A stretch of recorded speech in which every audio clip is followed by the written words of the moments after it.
السلام علیکم اکای حاجی میرزا. من یکی از زنهای گناهگار. التماس یک سوالی دارم، سوال رو پر را جواب دهید. من 3 ماه پیش شوهر کردم. اپم به خانم آمد. خوشتامنم در خانه نبودند. از اولاد شوهرم کسی نبود. با آنها مهمانداری کردم. برادران عزیز، به شما داروی گیاهی و طبیعی رو توصیه می‌دهیم. می‌دونید پس برای بقوت کردن مردانگی بدن، برای شخصانی که فرزنددار نمیشن سپرم رو فایده‌اش رو بالا برداشتن، همچنین برای خون گرفتگی پا، رگ می‌کشیدگی پا و حوصله رو بالا کردن. می‌خواهید همسرتون رو ریزو گردونید تا 45 دقیقه علاقه جنسی رو دراز بکنید، پس برای شما فرینک کریم رو توصیه می‌دهیم. یکی از گیاهان طبیعی دیگر اینسامینوان میباشد برای اشتها و بزباله شدن یا اینکه برعکس شما می‌خواهید خراب شوید. روغن اسما برای افزایش یافتن ریش و موی سر و همچنین پیشگیری کردن از کل شدن. روغن خلبه برای خنک زدگی، پروستات، سنگ، گرده، پیشابدان، وسپلین روده، گرده، معده و همچنین زیاده بسد در دو می باشد. روغن کوثر برای آرام کردن عصب و شخصانی که از خواب سیر نمی کنند. روغن ایمبیر یکی از گیاهانی که پیامبر استفاده برده است برای قوت کردن ایمنیته و برای گریپ خیلی خوب است. برادران عزیز، شما میخواهید گیاهی طبیعی صفت تازه اش را به دست آورید، تنها با این رقمی که در روی اکران میبینید زنگ زنید و تمام گوشه جهان به شما ان شاء الله که میرسانند. اپم مرا از راه بیراه کرد. از بس که من حامله‌دار بودم، شوهرم مرا بینهایت دوست می داشت. چون گوهرک چشم من هم او را دوست می داشتم. شوهرم را مجبور کردم که من دیگر در این خانه زندگی نمی کنم. مثلا اپاش آمدن گفتن که خیلی همیتا پرینسیپ بمان که ما دیگر در این خانه زندگی نمی کنیم. مقصد این خسر و خوشتامن و این اولاد اجداد و اینهایی که در این خانه هستند، من که قوتی خدمت اینها را ندارم. من خانه جدا میخواهم. همین گفتن در پیش شوهر بگذار. شوهرش که آدم خوب بوده است. مثلا اینا از فرصت استفاده بردن، از سادگی همین جوان استفاده بردن و چیکار کردن؟ همین پرینسیپ در گردن همین جوان ماندن. خب و این زنم هم تا گفتن من با تو دیگر زندگی نمی کنم، در کجای نباشد اجاره می نشینم لیکن در خانه پدرت نمیستم. این دلالت بود که از طرف اپای این زن و این زن بود. خب شوهرم راضی نشد. خوش به حالش، جوانی بغیرت بوده است، جوانی ساده نبوده است، جوانی که گویم که 1 دقیقه در پیش پدر و مادر از 100 زن بالا می دانسته است. جوانی بغیرت، جوانی بناموس. خوش به حالش. خب شوهر راضی نشد، رفته کودکم را ابورت کردم. شوهرم گفت چرا از من ناپرسیده این کار رو میکنی؟ خب ناچار شد و گفتا چرا از نعمت خدا ناشکری کردی؟ فرزند را غلطانیدی. من او را گفتم اگر اجاره نگیری مرا طلاق بده. مثلا این گپ همین است، فقط یگان خانه در اجاره می نشیم. خب مرا زاره میکرد. نگوی این خیل گناهگار میشوی. اون جوانی بوده، همین جوانای در مسجد ما و شما وری بچه‌هایی که میان گریه میکنن که مقصد ما پس آنهامان زندگی میخواهیم. ای خدا ترسی ایده این نکن. خب این خیل نگوی گناهگار میشوی. گوش نکردم، فقط به او میگفتم مرا طلاق بده. شوهر از ناچاری مرا طلاق دادن. از بین هفته نگذشت آنچنان پشیمان شدم که دیگر حد و کنار ندارد. اکای حاجی میرزا اگر علاجش باشد برای من یگان روایت بیاو. سر خواهشی خوب. راستی بار این مکتوبه های هستن که وقتی میخواند انسان اکنون حیات همگان ما و شما هست. این در اکثری خاندانای ما و شما این مسئله گویم همین خیل عملها رخ میدهند. لیکن بدیلم در خانه گفتم خواهر عزیز مصلحت از اپد رفته بگیر. دیگر از ما میتونی مصلحت نگیری، پیش اپد میروی، همون اپایی که تو را بیراه کرده، همون اپایی که تو را در همین راه دلالت کرد، اکنون نزد خانش برو. من به نام پروردگار این گویم که قسمی در پیش پروردگار کفارت دارد. خواهر عزیز، این قدر گفتنی هم که اگر همین اپد تو را اگر از چند روز زیاد در خانش راه داد، من نام عوض میکنم به نام خدا. اگر تو رو گو که این من دلالت تو را اجرا کردم، این کار تا جای اومد که این مرد مرا طلاق داد، من دیگر جای ندارم، اکو در خانه تو میستم، کنی بین اپد با تو چی معامل میکنه. خواهر عزیز، دیگر کسی تو را نمی بردارد، دیگر کسی دیگر غم تو را نمی خورد بجز انا همین شوهری که او را مجبور کردی تو از او طلاق گرفتی. بسیار جای، خیلی جای تأسف است، خیلی جای تأسف است. هیچ وقت دادرای عزیز، مادرای عزیز، پدرای عزیز، مجبور نسازین که برای شما دخترهای عزیز روین و پرینسیپ مانین و خانه های جدا کنن. هیچ وقت با پرینسیپ زندگی نکن. پرینسیپ قطعی زندگی کردن ناممکن است. برعکس شما نصیحتون این باشد، دختری عزیز، خواهری عزیز، از همین روز اعتبارا تو در من دیگر در کار نیستی، رو مردت ببین و زندگی تا کردن بگیر. همین سخن باید از ما باشد. همون روزه که اگر شوهر ناراضی کردی، ناراحت کردی و خانه من آمدی، من از تو بیزار هستم، برای من این خیال دختر در کار نیست. انا این نصیحت باید از پدر و مادرها باشد. دختر اون حالت خدمت میکند. وقتی در بخک گوشش در آمدی و نصیحت کردن گرفتی، عاقبت تو زندگی رو تلخ میکنی. افسوس که زنها که نمیدانن حرمت شوهر چیست، نمیدانن که شوهر چی نعمت است، پس به این راه های نادرست میره. دوره رسول اکرم صلی الله علیه و سلم بود، دوره رسول الله بود.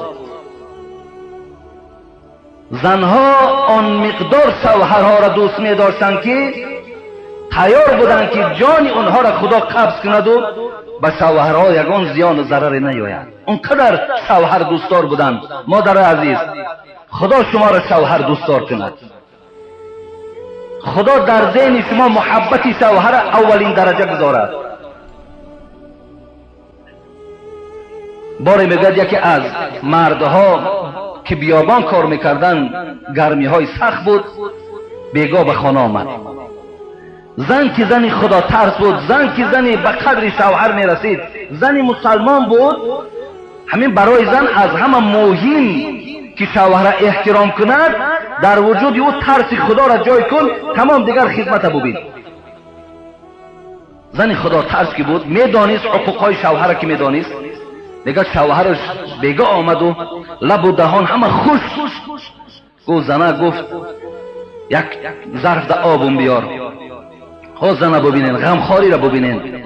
میگه در او رفت و در یک ظرف آب آورد، لیکن بالای ظرف پر از خس بود.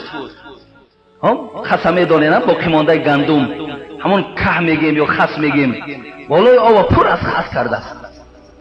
شوهرش وقتی که گرفت، آدمی تشنه، آدمی لبها خوش، خواهشاتی در آب آهسته می نوشید که تا که همون خسها در حلقش نرود. بعداً بود کرد آب و گفت. زنه گفت این چی کار بود تو کردی؟ آخر من آدمی تشنه،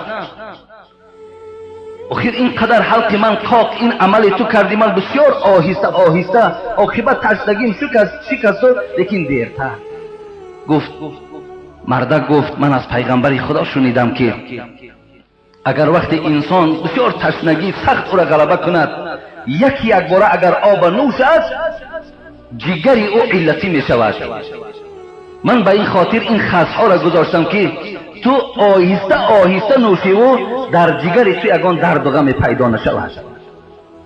خواهش ببینین، مراد ببینین، گمان ببینین که در وجود تو یکی جگر تو دردمند نشود،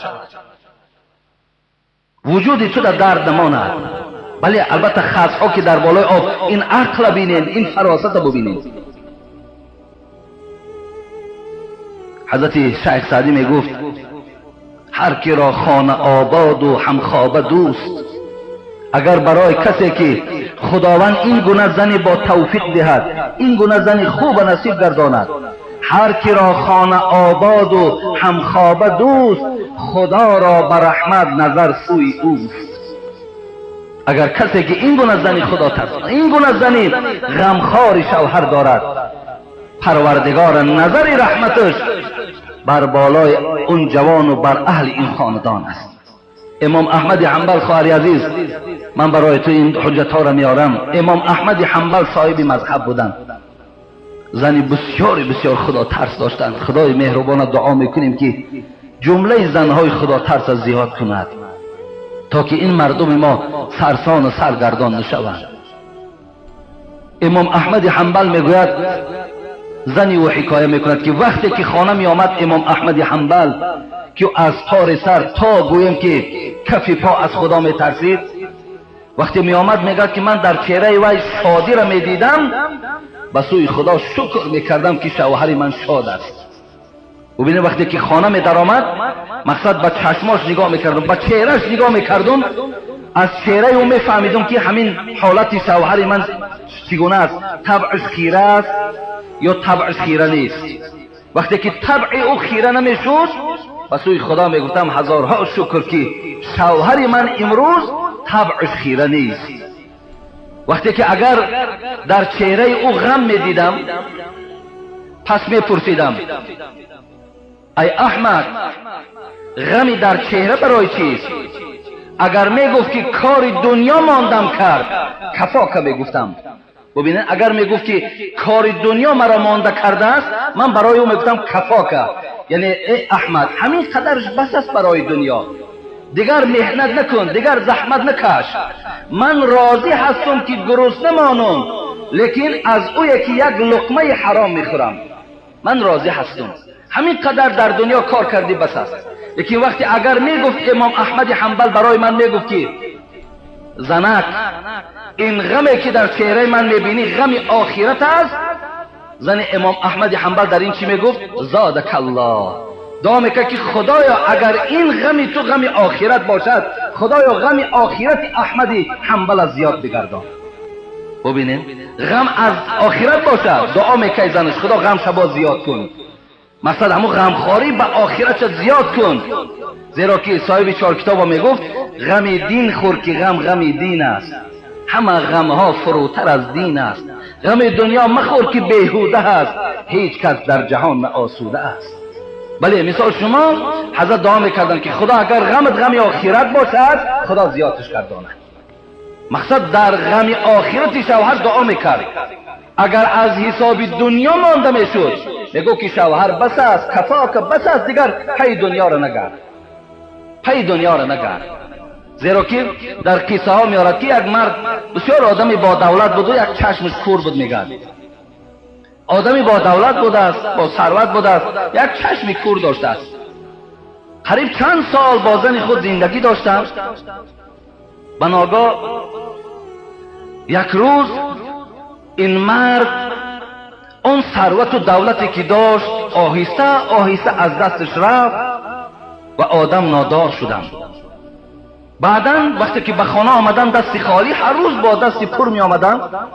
اکو زن ببینید دنیا پرستی مثل خواهر ما که فقط خانه جدا می خواهد.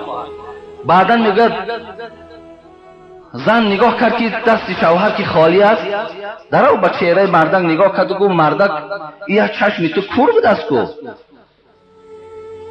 مردک میگوید گشت و گفت، زنک گفت بله یک چشم من کور است، وقتی نکاح کردیم آخیم چشم کور بود کو؟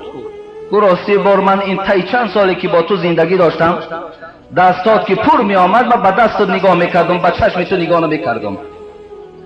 امروز که دستی تو خالی شده است من نظر کردم که تو کور بودی.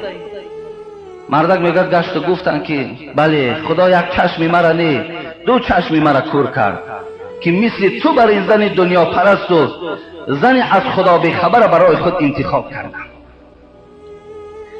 بله خواهر عزیز، حبیب خدا میگوید خیر النساء من نظرت الیها سرتک. خواهر عزیز، بهترین زن، پیغمبر خدا میگوید همون زنی هست که شوهر در جمال او دیدن برابر تمام خستگیش دور شود. خواهر عزیزان، او بجانب یک برادرت است، همسینفت است، یک آدم کوچه، آخی دهنت اگر 20 سانتی متر در کار باشه که آدم میکنی میخندی، او تو خنده را تبسم همش به سوی شوهرت کن. آخی حق تبسم دیدن و مهربانی و شیرینی چشم تو را چشیدن حق شوهر است. حبیب خدا میگوید بهترین زن انا همون زنی است که مردک وقتی که در خانه در آمد زن چنان نظر کند، چنان مهربانانه توجه داشته باشد که مرد تمام خستگیش دور شود. و اذا امرها اطاعته.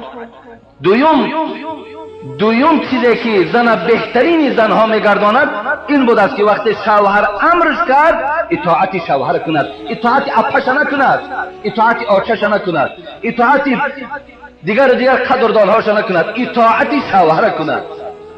از خط کشیدگی شوهر بیرون شود. حبیب خدا میگوید بهترین زن همون زنی که مرد در چهره و تماشا کردن در تمام خستگیش دور شود. دیگر این که امرش کند اجرا کند. و اذا غاب عنها حفظه. وقتی که اگر غایب باشد نباشد در حق نفس خودش و مال شوهر چی باشد محافظ باشد. این از خواهر عزیز بهترین زن. به این خاطر ما اکو یگان روایت نمیدانیم، ما برای طلاق مثال حل کردنش برای یگان کسازی چیز فتوا دادگی نیستیم. فقط شوهرتون صحبت کنین، اگر رازگی دهد برای زندگیتون میرین مرکز اسلامی، اونجا برای شما چی دلیل و چه حجتی که دهند. فقط من نصیحتم برای این بود که خواهر عزیز هیچ وقت دلالت کسی را برای خود اختیار نکن مگر چیزی که شوهر برای تو میگوید. به سوی خدا دعا کند، خدا میگوید من دعای همون ماهی را میشنوم. این چنین خدای داریم. از این خاطر همگی ما و شما در این روزی پرفیض پراجر، در روزی که دعای بنده مؤمن در نزد خداوند قبول می‌گردد، دست می‌برداریم و دعا می‌کنیم پروردگارا از درگاه تو طلب داریم که دین اسلام را بالای همه دینهای منسوخ و دینهای باطله خدایا ظفر نصیب بگردان و خدای مهربان مسلمانهای مستضعفی در مصیبت آلوده را خدایا از غم و اندوه خلاص بگردان و خدای مهربان تمام آن نقشه هایی که برای نابود کردن دین اسلام است، برای نابود کردن فرد مسلمان است، خدایا این نقشه ها را برباد بده و خدای مهربان عدد مسلمان ها را در روی دنیا زیاده بگردان و محبت قرآن، محبت خودت را، محبت محمد را در دل ما بندگان جایگیر بگردان و خدایا گذشتگان این قوم جمع ما را رحمت و مغفرت بگردان. بیماری های این جمعیت ما را شفای کامل، شفای عاجل نصیب بگردان. مسافرهایی که از این جمعیت ما هستند، از این تاجیکستان ما هستند، خدایا با مرادهای حاصل شده بر خاندان پس بگردان و این رهبریتی که بالای سر ما رهبری دارند، چه از رئیس جمهور چه از رئیس شهرمان، خدایا توفیقشان رفیق بگردان و هر یک آرزوهای نیک برای آبادانی تاجیکستان داشته باشند، خدایا عملیش بگردان و ایشان را خدا عمر دراز و تنی صحت و خاطر جمع نصیب بگردان ربنا فاغفر لنا ذنوبنا وكفر عنا سيئاتنا توفنا مع الابرار برحمتك یا ارحم الراحمین. جمعه پیشین ما و شما صحبتی داشتیم در باب حقوقهای زنها بالای شوهرها، چی حقوقها داشتن. اگرچنده که این دو جمعه هم مختصراً از باب حقوق زنها بیان شد، البته ما باز اونقدر دانش پیدا میکنیم که باز دو جمعه دیگر در باب حقوق زنها بهر شما صحبت کنیم. لیکن فکر میکنم که همان دو مصرع محمد صاحب ایرانی یک نکته بس است اگر شعور است، ورنه چو چراغ پیش